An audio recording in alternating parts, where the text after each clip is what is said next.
Isa akong gwardiya, 12 oras ang bantay ko, araw-araw sa tarangkahan.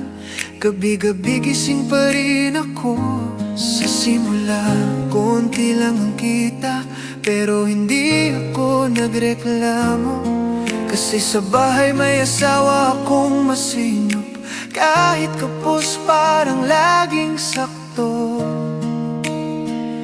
Dito ako tatanda, sa serbisyong nakasanayan. Sa bawat pagod may dahilan, para sa asawa at sapat na anak. Bawat pawis baon ay pangarap.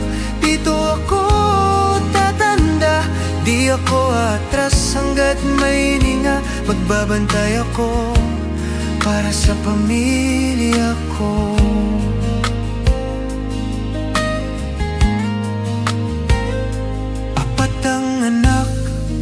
Pero di naging pabigat, lahat persigidong mag-aral. Baon ay dasal at bawang payo, lakad sa eskwela, taas ang ulo. Habang ako'y naka-uniforme, silang apat ang nasa isip ko. Bawat oras na malayo sa kanila, kapalit ay kinabukasan nila. Dito ako tatanda, sa serbisyong nakasanayan. Sa bawat pagod may dahilan, para sa asawa at sapat na anak. Bawat pawis baon ay pangarap. Dito ako tatanda, di ako atras hanggat may hininga. Magbabantay ako para sa pamilya ko.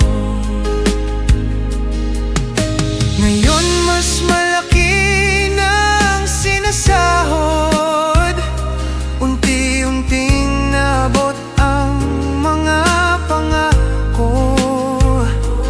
Pero hindi ko malilimutan kung saan nagsimula ang lahat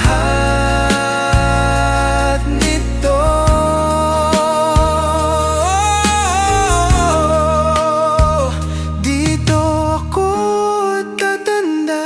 Sa serbisyong nakasanayan, sa bawat pagod may dahilan, para sa asawa at sapat na anak. Bawat pawis baon ay pangarap. Dito ako tatanda, di ako atras hanggat may hininga. Magbabantay ako para sa pamilya ko.